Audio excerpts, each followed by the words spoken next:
Just keep her in the rear where she can't screw anything up. Staff Sergeant Morrison's voice cut through the morning air like a blade as Miller rounded the corner of the Armory building. Girl's been here 6 months and hasn't fired a shot that mattered. Miller froze, her rifle case heavy in her hand. Through the gap between supply crates, she could see Morrison addressing a group of soldiers, his voice carrying the casual cruelty of someone who believed his audience shared his contempt. "I mean, look at her," Morrison continued, gesturing dismissively. "Walks around with that fancy rifle like she's some kind of operator. Reality check, she's dead weight with a scope." The laughter that followed hit Miller like a physical blow. Rodriguez, Thompson, even Private First Class Davis, men she'd served alongside for half a year, all nodding and chuckling at her expense. Her fingers tightened around the handle of her rifle case until her knuckles went white. Inside that case lay her M24 sniper weapon system, meticulously maintained, 0 to sub-MOA precision. Every morning, she cleaned it with the devotion of a priest tending an altar. Every evening, she dry-fired until muscle memory became religion. But to Bravo Company, it might as well have been a paperweight carried by a pretender. Before we continue this incredible story, tell us in the comments where you're watching from. Don't forget to follow our channel and hit that like button if stories like this inspire you. And if you or anyone in your family has served in the military, we'd love to hear about it in the comments below. Your stories matter to us. The mess hall fell into its familiar pattern of selective silence whenever Miller approached. Conversations didn't stop, they just shifted, became more deliberate, more pointed. Staff Sergeant Morrison, the unit's designated comedian, was holding court at the center table, regaling his audience with yesterday's mission debrief. "So there we are, taking fire from 3 positions." Morrison gestured wildly with his fork, and Captain Hayes looks around and goes, "Where's our sniper support?" And I'm thinking, what sniper support? We got Chin sitting pretty in the rear, probably filing her nails. The eruption of laughter hit Miller like a physical blow.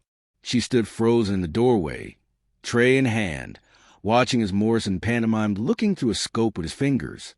Maybe she was too busy adjusting her makeup to notice we were getting our asses shot off. Miller found an empty table in the corner. There was always an empty table in the corner for her. As she ate in silence, she caught fragments of conversation from nearby tables. Words like liability and diversity hire floated through the air like smoke from a distant fire, acrid and unavoidable. Her phone buzzed. A text from her grandmother back in San Francisco. "Stay strong, little warrior. Your grandfather would be proud." Chen's throat tightened. If only Grandma knew how far she was from being anyone's warrior. If only she knew that her granddaughter spent most of her time cleaning equipment and standing guard over empty supply tents. The afternoon brought another mission briefing, another opportunity to be overlooked. Captain Hayes spread the tactical map across the table, his weathered finger tracing routes and marking positions. Intelligence suggests insurgent activity in grid 247 to 391. Possible weapons cache. Morrison, you'll take point. Rodriguez, you're on the saw. Thompson, breacher. Miller, he paused, his eyes barely glancing in her direction. Miller, you'll maintain rear security. Standard overwatch. Sir, Miller spoke up, her voice steady despite the tremor in her chest. The terrain in that grid shows elevated positions perfect for sniper support. I could provide effective cover from rear security specialist. Hayes' voice carried the finality of a coffin lid closing. We need someone reliable watching our 6. The word reliable hung in the air like an accusation. Around the table, subtle smirks passed between the men. Miller felt heat rise in her cheeks, but she simply nodded. Roger that, sir. As the briefing dispersed, she overheard Morrison talking to Rodriguez near the door. Jesus, did you see that? She actually thinks she's going to make a difference out there. Girl needs to accept she's just not cut out for this shit. Miller remained seated long after the room emptied, staring at the map. Grid 247 to 391. She memorized the contours, the elevations, the sight lines. Tomorrow, while her unit advanced into potential danger, she'd be positioned safely in the rear, watching through her scope as others did the job she trained her entire life to do. But tonight, alone in her bunk, Miller would do what she did every night. She'd strip down her rifle, clean each component with the precision of a surgeon, and remember the words her grandfather had whispered to her before he died. A true warrior is not defined by when they fight, but by how ready they are when the moment comes. Tomorrow, she told herself, might be different. Tomorrow, the moment might finally come. The pre-dawn darkness of 0400 hours wrapped around forward operating base Kilo, like a shroud, broken only by the amber glow of tactical lights and the distant rumble of generators. Miller adjusted her equipment one final time, her fingers moving with practiced efficiency across her gear, night vision optics, rangefinder, ammunition, emergency medical kit. Everything in its place, everything ready. The rest of Bravo Company moved through their preparations with the casual confidence of men who'd done this dance 100 times before. Morrison checked his M4 with theatrical precision, making sure everyone noticed his custom modifications. Rodriguez hefted his saw like it weighed nothing, spinning tales about his last deployment to anyone within earshot. "Remember that time in Fallujah?" Rodriguez began, his voice carrying across the staging area. "When I laid down suppressing fire for 6 straight hours? My barrel got so hot it was glowing red, but I kept those Hadjis pinned down until the birds could extract us." The gathered soldiers nodded appreciatively, even though most of them had heard this story dozens of times. Miller shouldered her pack and checked her rifle case, staying on the periphery of the group. She'd learned long ago that joining these conversations only led to awkward silences and sideways glances. Better to remain invisible until the mission began. Captain Hayes emerged from command post, his face grim in the pre-dawn light. "Listen up, people. Latest intel suggests we're looking at more than just a weapons cache. Possible high-value target in the area. Someone's been coordinating attacks on our supply convoys." He paused, letting the weight of his words sink in. This is no longer routine sweep and clear. We go in hard, we go in fast, and we come home with answers. The energy in the group shifted, becoming more focused, more serious. Miller felt her pulse quicken despite herself. Finally, a mission that mattered. Finally, a chance to prove. "Miller," Hayes called out, not bothering to look in her direction. "You'll maintain overwatch from grid 246 to 388. Keep your eyes on our exit route. Make sure nothing comes up behind us." He gestured to a position on the map that was nearly 2 clicks from the target area. Standard comms protocol. You see anything, you call it in. 2 kilometers away. Miller's heart sank as she realized she'd been positioned so far from the action, she might as well be back at base. The other soldiers exchanged knowing looks. Once again, the dead weight was being kept safely out of the way. But as Miller studied the map more closely, something clicked in her mind. Grid 246 to 388 wasn't just an Overwatch position. It was elevated, with clear sight lines to the entire operational area. The ridge offered perfect fields of fire, multiple escape routes, and her grandfather's voice echoed in her memory. "High ground is God's gift to prepared warrior." "Roger that, sir," Miller replied, her voice steady. Grid 246 to 388, overwatch and rear security. As the convoy prepared to move out, Miller overheard Thompson talking to Morrison near the lead vehicle. "Jesus, can you imagine if we actually had to rely on her in a firefight? Girl probably can't hit the broadside of a barn." Morrison snorted. "Hell, she probably closes her eyes when she pulls the trigger.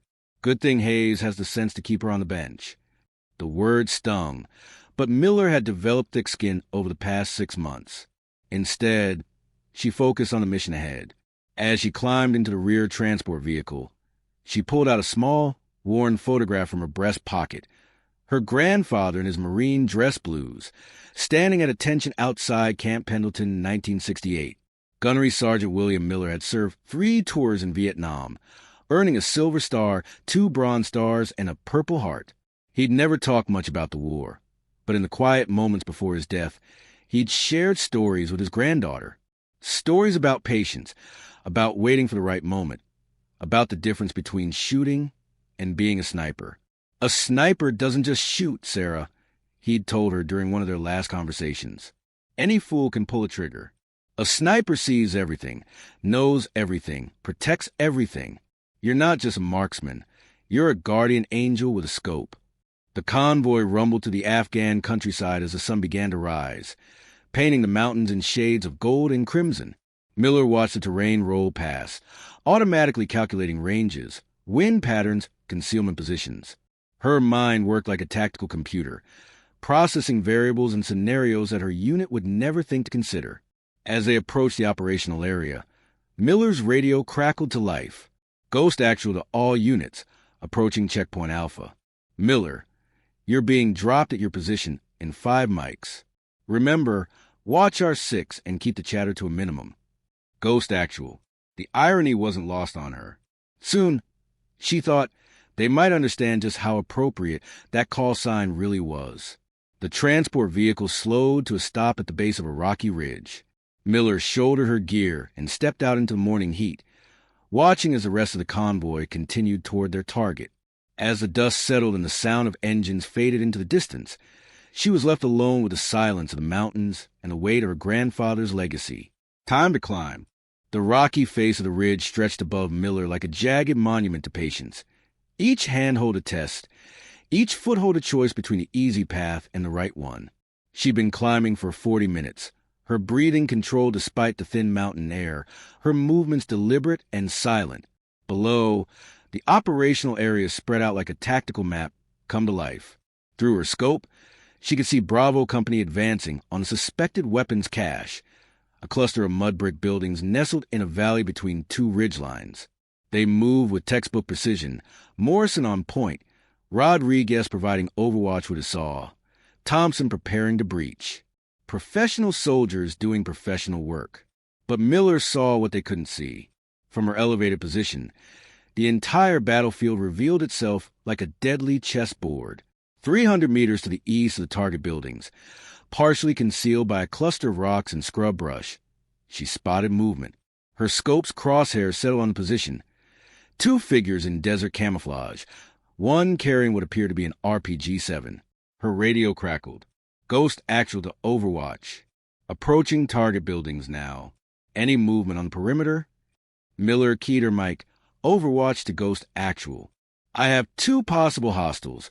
Grid 247 to 385, approximately 300 meters east of your position. One appears to be carrying anti-armor weaponry. A pause. Then Morrison's voice, barely concealing his irritation. Overwatch, are you certain? We're not seeing any movement from ground level. Miller adjusted her scope, confirming her assessment.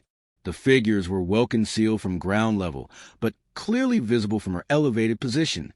Confirmed, Ghost actual. 2 hostiles in defensive position, armed and dangerous. Another pause, longer this time. Then Captain Hayes' voice. Overwatch, maintain observation. Do not engage unless directly threatened. Ghost actual proceed with primary objective.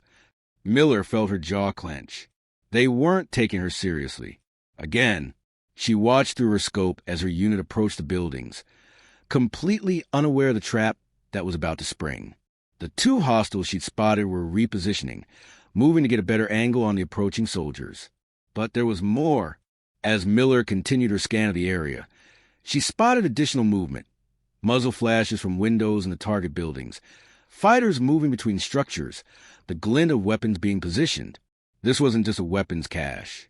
This was a carefully planned ambush. Her grandfather's voice echoed in her memory.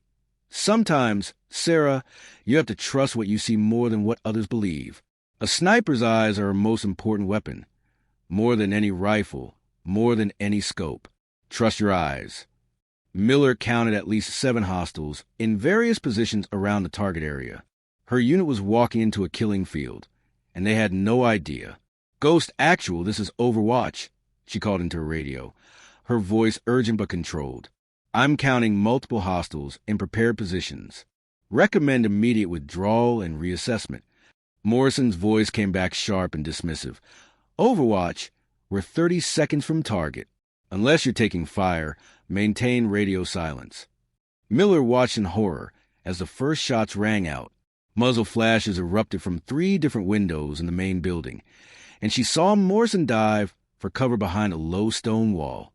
Rodriguez's saw began chattering, laying down suppressing fire, but he couldn't see all the threats Miller could see from her position. The RPG team she'd spotted earlier was lining up their shot. RPG, RPG. Miller screamed into her radio. 300 meters east. They have a clear shot on your position. But her warning came too late. The rocket-propelled grenade streaked across the valley, impacting just meters from where Thompson was taking cover. The explosion threw him backward, and Miller could see through her scope that he wasn't moving. Chaos erupted in the valley below. Her unit was pinned down, taking fire from multiple positions, with wounded men and no clear way out. Morrison was screaming for air support that wouldn't arrive for at least 20 minutes. Rodriguez was running low on ammunition. And through it all, Miller sat on a ridge 2 kilometers away, watching her brothers-in-arms get cut to pieces. Everything her grandfather had taught her, every hour spent on the range, every moment of preparation, it all came down to this. She could follow orders and watch her unit die, or she could trust her training and do what she'd been born to do. Miller's hands moved with practiced precision, chambering around and adjusting her scope for the 600-meter shot to the nearest hostile position. Her breathing slowed, her heartbeat steadied, and the noise of battle faded into background static. "Sorry, sir," she whispered into her radio. "I'm going to work." The first shot broke like thunder across the valley, and one of the muzzle flashes from the main building went silent forever. Miller had crossed a line from observer to participant, from dead weight to guardian angel, and she was just getting started. The second hostile never knew what hit him. Miller's bullet found its mark 450 meters away, dropping the insurgent who'd been repositioning to flank Morrison's position. Through her scope, she watched the man's weapon tumble down the rocky slope as his body went limp behind the boulder that had been his final hiding place. 2 down, 5 to go. In the valley below, the firefight raged with desperate intensity. Morrison's voice crackled to the radio, strained and urgent. "Ghost actual to any station. We are taking heavy fire from multiple positions. Thompson is down. We need immediate support." Miller didn't respond. Radio chatter would only give away her position, and right now, invisibility was her greatest asset. She was a ghost on the mountain. Death delivered from 2 kilometers away with surgical precision. Her scope swept across the battlefield, cataloging targets, calculating wind drift, measuring distances. The third hostile was crouched behind a low wall, firing an AK-47 in controlled bursts at Rodriguez's position. Range, 580 meters. Wind, minimal left to right. Miller's breathing slowed to a crawl as she found her natural respiratory pause. The shot echoed across the mountains like distant thunder. The hostile pitched forward, his rifle clattering against a stone wall as his body slumped into stillness. 3 down. But Miller's greatest challenge lay ahead.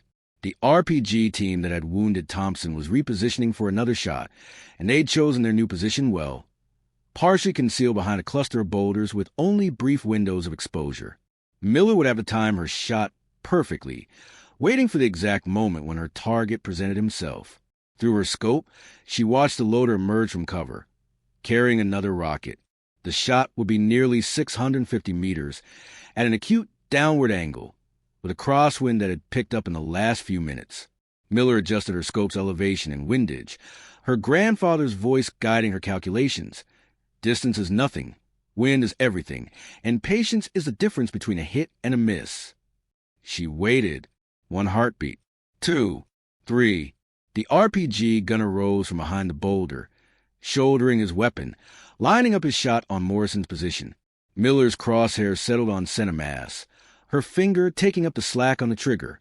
The world narrowed to a single point of light through her scope, a single moment of perfect clarity. The rifle bucked against her shoulder. 647 meters away, the RPG gunner spun and fell, his weapon discharging harmlessly into the sky before tumbling into the rocks below. 4 down. In the valley, Morrison's head snapped up, his eyes scanning the ridgelines around him. Even through the chaos of combat, He'd begun to notice that the enemy fire was decreasing, that positions that had been active moments before had gone mysteriously silent. His voice came through the radio, confused and cautious. Ghost actual to all stations. Are we getting air support? Some of these positions just went dark. Miller allowed herself a thin smile. Let them wonder. She had work to finish. The fifth target presented the greatest challenge yet. He was positioned in a second-story window of the main building, partially concealed by shadows, using the concrete frame for cover. Miller could see only portions of him at a time. A shoulder here, part of his torso there, never a full silhouette. She would have to wait for him to expose himself fully, and that meant waiting for him to take aim at one of her brothers below. The insurgent leaned forward, bringing his rifle to bear on Rodriguez's position. Miller's shot was instantaneous, traveling 520 meters in less than a second and finding its target just as the hostile's finger touched his trigger. The man tumbled backward into the darkness of the building, his rifle falling from the window to clatter on the stones below. 5 down. Miller's radio suddenly erupted with chatter. Morrison's voice, no longer dismissive, but filled with something approaching awe. Ghost actual to Overwatch. Overwatch, what is your status?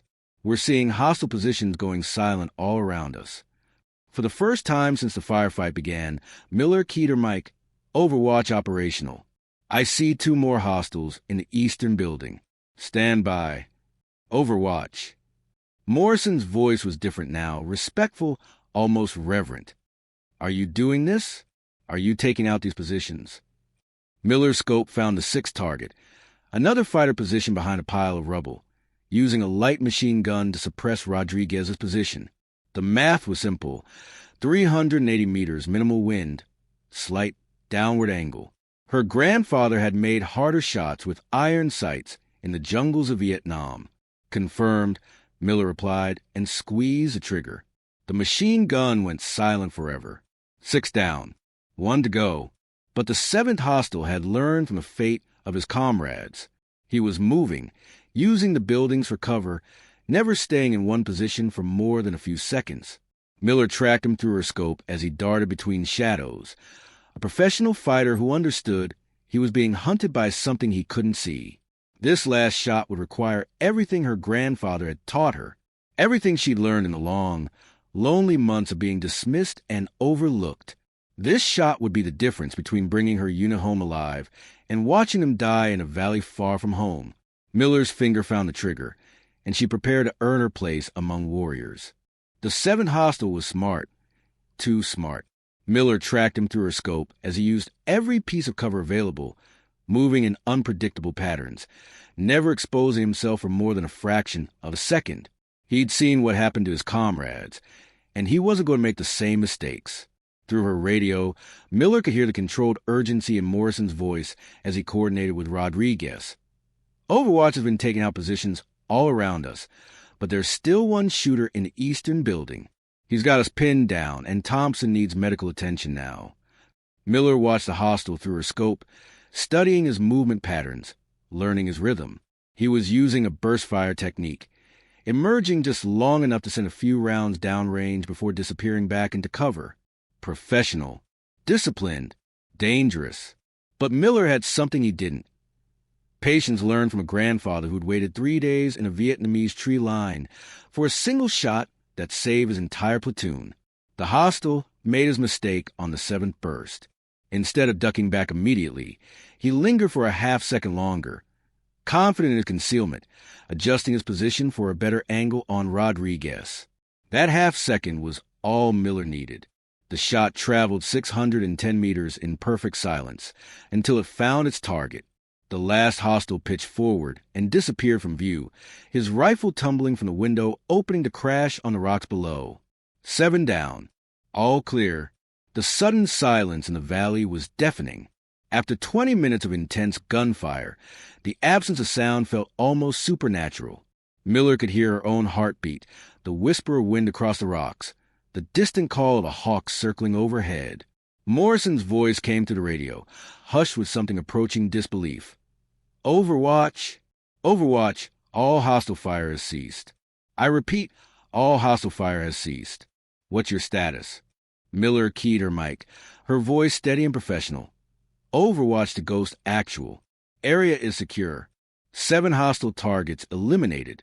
You're clear to advance and provide medical attention to Thompson. 7 targets? Morrison's voice cracked slightly. Overwatch. Did you say 7 targets? From a single position? Confirmed. 7 targets engaged and eliminated from grid 246 to 388. Recommend immediate casualty evacuation for Thompson and thorough sweep of the target buildings. In the valley below, Miller watched through her scope as Morrison slowly stood up from behind his cover, his head turning toward her position on the distant ridge. Even at 2 kilometers, she could sense his disbelief, his struggle to comprehend what had just happened. Rodriguez's voice joined the radio chatter, filled with awe. Jesus Christ, Overwatch. We couldn't even see half those positions from down here. How the hell did you? Rodriguez maintained radio discipline. Morrison cut him off, but his own voice carried the same wonder. Overwatch. We're moving to secure the area and extract Thompson. Your marksmanship saved our lives today. Miller felt something shift inside her chest, a feeling she hadn't experienced in months. Respect. Recognition. The knowledge that she'd done exactly what she'd been trained to do, exactly what her grandfather would have expected of her. She began the careful process of breaking down her position, policing her brass, ensuring no evidence remained of her nest. 7 shots, 7 hits, 7 lives saved. The mathematics of warfare had never been so elegant or so decisive. As she prepared to descend the ridge, her radio crackled one more time. Morrison's voice, but different now. Not the dismissive tone she'd grown accustomed to, but something approaching reverence. Overwatch. What's your name? I mean, what do we call you? Miller paused, looking out over the valley where her unit was now moving safely through what had been a killing field just minutes before. The wind caught her hair as she keyed her mic for the final time. Ghost, she said simply. You can call me Ghost. The radio fell silent, and Miller began her descent. Below in the valley, 7 bodies laid testament to what happened when someone underestimated the quiet woman with the rifle. Above on the ridge, a legend was born in blood and precision, baptized in the ancient mathematics of distance, wind, and perfect timing. By the time Miller reached the valley floor, Thompson was stable and being prepared for medical evacuation. Morrison stood waiting for her, his expression a mixture of gratitude, respect, and something that might have been shame. Miller, he said, and for the first time in 6 months, he was looking directly at her. I owe you an apology. We all do. Miller shouldered her rifle and looked around to faces of her unit. Faces that no longer showed dismissal or condescension, but something approaching awe. The dead weight had become their salvation, and they all knew it. No apology necessary, Sergeant, Miller replied quietly. I was just doing my job. But they all knew it was more than that. Much more. The ride back to Forward Operating Base Kilo was unlike any Miller had experienced in her 6 months with Bravo Company. Instead of sitting alone in the back of the transport, she found herself surrounded by soldiers who wanted to understand what they'd witnessed. Thompson, despite his injuries, insisted on hearing every detail of the engagement. 600 meters, Rodriguez kept repeating, shaking his head. That RPG shot was at least 600 meters, through crosswind, at a moving target. I've been shooting for 15 years, and I couldn't make that shot on my best day. Morrison sat across from Miller, his expression thoughtful. Miller, where did you train? I mean, that level of marksmanship, that's not standard infantry training. That's something else entirely. Miller remained quiet for a moment, her hand unconsciously moving to the photograph in her breast pocket. She carried her grandfather's picture through every mission, every training exercise, every moment of doubt and humiliation. Now, for the first time, she felt worthy of the legacy it represented. My grandfather, she said finally, Gunnery Sergeant William Miller, 3rd Battalion, 5th Marines, 3 tours in Vietnam. Thompson raised an eyebrow from his stretcher. Miller? Wait, William Miller? The William Miller. He struggled to sit up despite his injuries. Holy shit, you're related to the ghost of Key San? The transport fell silent. Every soldier in the vehicle knew that name, that legend, Rodriguez's mouth hung open. Morrison's eyes widened with recognition and something approaching disbelief. Your grandfather is a ghost of Key San? Morrison's voice was barely above a whisper. The sniper who held off an entire NBA regiment for 3 days during the siege? Miller nodded slowly. The story was legendary in military circles. A single Marine sniper who positioned himself in the hills surrounding Key San combat base, systematically eliminating enemy commanders and disrupting their assault for 72 critical hours until reinforcements arrived. 87 confirmed kills. A silver star that should have been a Medal of Honor. A legend that had grown with each telling over the decades. He never talked about it much, Miller said quietly, but he taught me everything he knew. Patience, precision, how to see what others miss, how to be a guardian angel with a scope. Rodriguez leaned forward, his voice filled with awe. Jesus Christ, Miller, why didn't you ever tell us? We've been treating you like dead weight. Miller finished for him. I know, but my grandfather always said that a warrior's reputation should be built on actions, not words. Today, I finally understood what he meant. Morrison ran his hands through his hair, clearly struggling with the implications of what he was learning. Miller, do you understand what this means? You're not just some specialist who got lucky today. You're military royalty. Your grandfather is a fucking legend, and you just proved that talent runs in the family. The transport hit a bump, and Thompson wins from his stretcher. Miller, I need to ask you something, and I want you to be honest. How many shots did you miss today? Miller looked at him directly. None. 7 shots, 7 hits? Thompson's voice carried a mixture of admiration and disbelief. 7 shots, 7 hits, Miller confirmed. The silence that followed was profound. These were professional soldiers, men who understood the difficulty of what Miller had accomplished. A perfect 7-for-7 performance at extreme range, under combat conditions, with lives hanging in the balance. It wasn't just exceptional, it was legendary. Rodriguez broke the silence, his voice thoughtful. You know what this means, don't you? Words in a spread. What you did today, that's the kind of thing that gets written up, gets talked about in every FOB from here to Kandahar. Morrison nodded slowly. Miller, when we get back to base, things are going to be different. Captain Hayes is going to want a full debrief. Command is going to want to know how a specialist managed to save an entire unit with 7 perfect shots. Your life just changed. Miller felt a strange mixture of anticipation and apprehension. She wanted recognition, wanted respect, wanted to be seen as more than just a tag-along with a scope.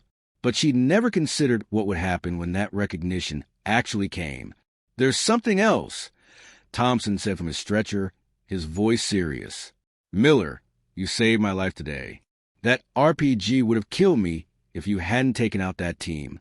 I owe you everything. One by one, the other soldiers in the transport echoed Thompson's sentiment. Men who dismissed her, ignored her, made jokes at her expense. They were all looking at her now with gratitude, respect, and something approaching reverence. As the transport approached the base, Miller could see soldiers gathering at the entrance. Word had already begun to spread through the informal networks that connected every military unit. The radio chatter from their mission had been monitored. An impossible story of 7 perfect shots was already becoming legend. Miller touched her grandfather's photograph one more time and whispered quietly, I think you'd be proud, Grandpa. I finally found my moment. The moment had found her, and she'd been ready. The command post at Forward Operating Base Kilo had never seen a gathering quite like this one. Word of Miller's unprecedented performance had traveled through military channels with the speed of lightning, reaching all the way to regional command within hours of Bravo Company's return. Now, 3 days later, the small briefing room was packed with officers who'd flown in specifically to hear the details firsthand. Colonel James Harrison, commander of the 2nd Brigade Combat Team, sat at the head of the table, his weathered face betraying nothing as he reviewed the after-action reports. Beside him sat Major Patricia Chun from Military Intelligence, 2 captains from neighboring units, and a man in civilian clothes whose presence suggested involvement from much higher up the chain of command. Miller stood at attention in her dress uniform, the same uniform that had drawn snickers and sideways glances for months. Today, those same men who'd mocked her sat in the back of the room, their faces a mixture of pride and lingering disbelief. "Specialist Miller," Colonel Harrison began, his voice carrying the authority of 3 decades in uniform. "I've been in the Army for 31 years. I've seen exceptional marksmanship. I've witnessed heroic actions under fire, and I've read after-action reports that stretch the bounds of credibility. But what you accomplished 3 days ago—" He paused, looking down at the papers before him. 7 hostile targets, 7 shots fired, 7 confirmed kills, ranges from 380 to 647 meters, under combat conditions, with your unit's lives hanging in the balance. The colonel looked up, his eyes meeting Miller's directly. "In 3 decades of service, I have never seen anything like it." Major Chin leaned forward, her voice clinical but respectful. "Specialist Miller, our ballistics analysis of your shooting positions indicates that several of your shots were taken at angles and ranges that our own sniper school instructors consider extremely challenging. The 6th target in particular, a 380-meter shot at a 35-degree downward angle, with a 12-knot crosswind. That's a shot that would challenge our most experienced marksmen.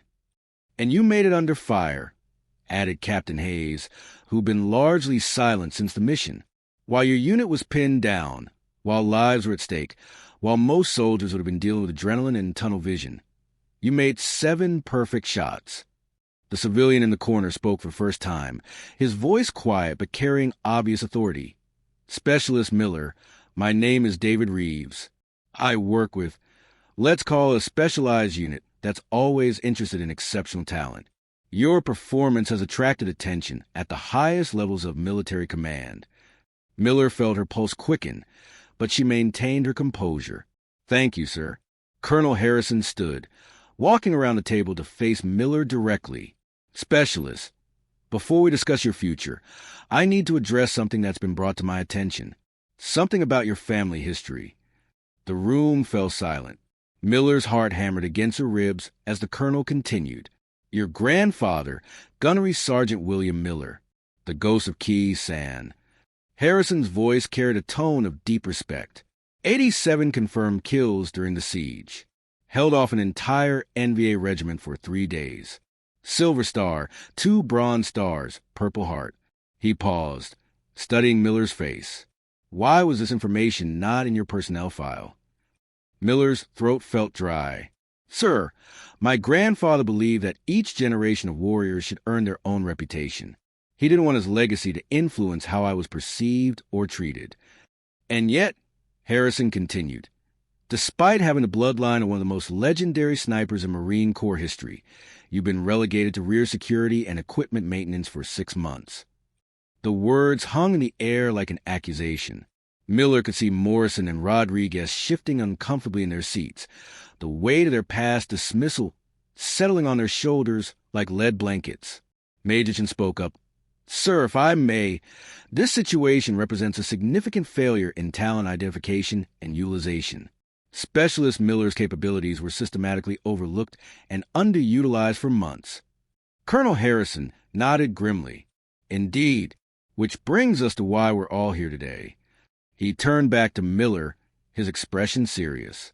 "Specialist Miller, effective immediately, you are being transferred to the 75th Ranger Regiment Sniper School.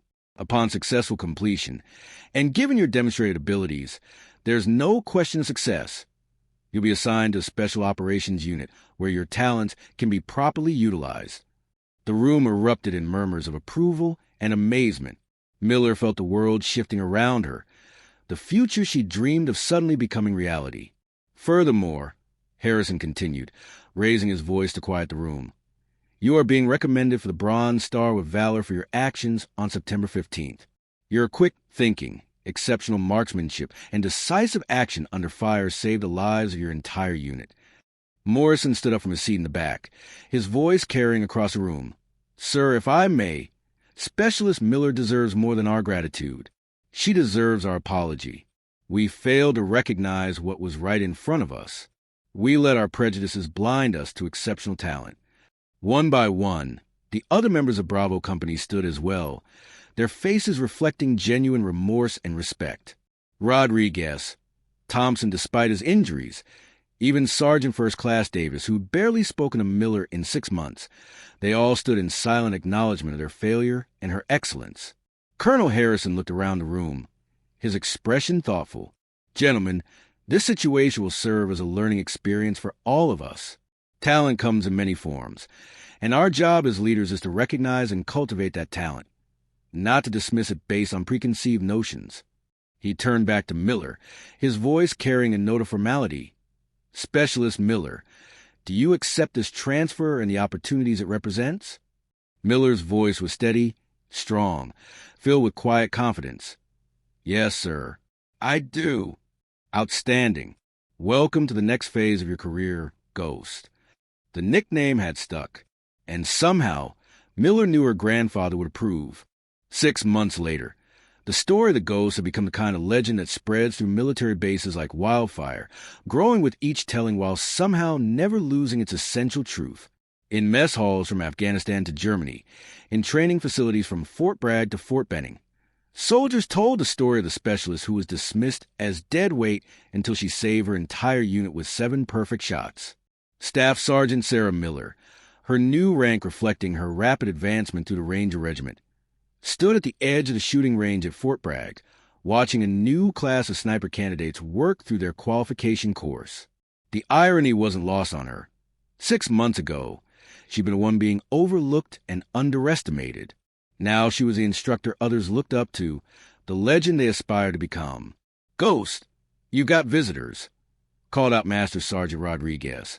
Yes, the same Rodriguez who'd once dismissed her as a liability. He'd requested a transfer to Fort Bragg specifically to work with the sniper program, citing Miller's influence on his understanding of what true marksmanship meant. Their relationship had transformed from mockery to mentorship, and Rodriguez had become one of her most trusted colleagues. Miller turned to see a familiar group approaching across the range. Morrison, now a staff sergeant himself, led a small delegation of soldiers from Bravo Company. They were here for the annual marksmanship competition, but Miller suspected there was more to their visit than official business. Ghost, Morrison said, using the name that had become more official than her given name in military circles. Good to see you. The boys want to come by and see the legend at work. Thompson, fully recovered from his injuries and now sporting sergeant stripes, grinned widely.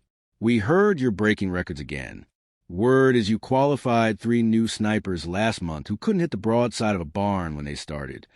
Miller smiled, remembering her own journey from overlooked specialist to respected instructor. Every soldier has potential, Thompson. Sometimes it just takes the right circumstances to bring it out. Speaking of potential, Morrison said, his expression growing serious. We got a new specialist in our unit. Quiet kid, good shot. But the guys are giving him hell because he's different. Reminds me of someone I used to know. He looked directly at Miller. I was hoping you might have some advice. The request carried weight beyond its simple words. Morrison was asking Miller to help him avoid repeating the mistakes that had nearly cost him everything 6 months ago. The student had become the teacher, and the lesson was about more than marksmanship. Bring him by, Miller said without hesitation. Let me work with him for a few days. Sometimes all it takes is someone who believes in you to unlock what's already there. Rodriguez nodded approvingly. That's exactly what the Ghost would say, always looking out for the underdog. The conversation was interrupted by the arrival of Colonel Harrison, now wearing the stars of a brigadier general. His promotion had come partly on the strength of his recognition and cultivation of exceptional talent. Miller's success had reflected well on his leadership philosophy. Miller, Harrison said, his voice carrying the warmth of genuine pride, I wanted to personally deliver some news. The Pentagon has approved the establishment of a new advanced marksmanship program. They want you to head it up. The goal is to identify and develop exceptional shooting talent before it gets overlooked by traditional channels. Miller felt the weight of the moment. From dead weight to program director in less than a year. It was the kind of transformation that only happened in legends. But she learned that legends were made by people willing to prove themselves when the moment came. Sir, I'd be honored, she replied. There's more, Harrison continued. They want to name the program after your grandfather. The William Miller Advanced Marksmanship Initiative. A fitting tribute to the ghost of Key San and his granddaughter, who carries on his legacy. Miller's throat tightened with emotion. Her grandfather's photograph, now framed on her desk in her office, seemed to smile at her across the decades.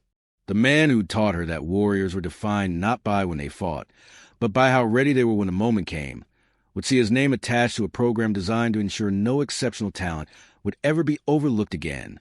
That's perfect, sir, Miller managed. As the group dispersed, Morrison lingered behind.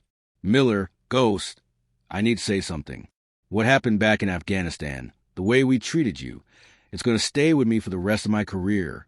But watching what you become, seeing how you're using this opportunity to help others, it makes me proud to say I served with you.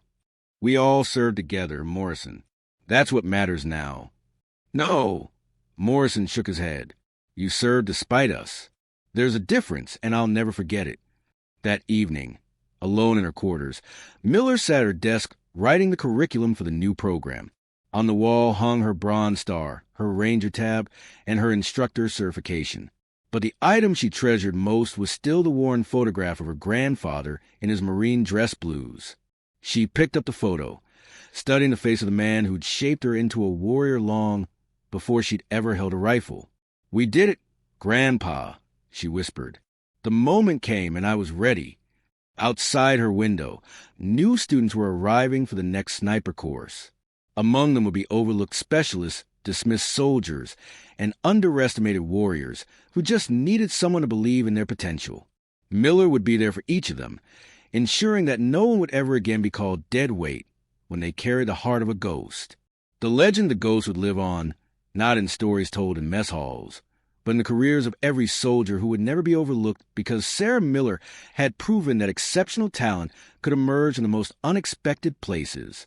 And somewhere in the mountains of Afghanistan, 7 graves served as silent testimony to what happened when someone finally gave the quiet woman with the rifle a chance to show the world who she really was. The ghost had found her place among warriors,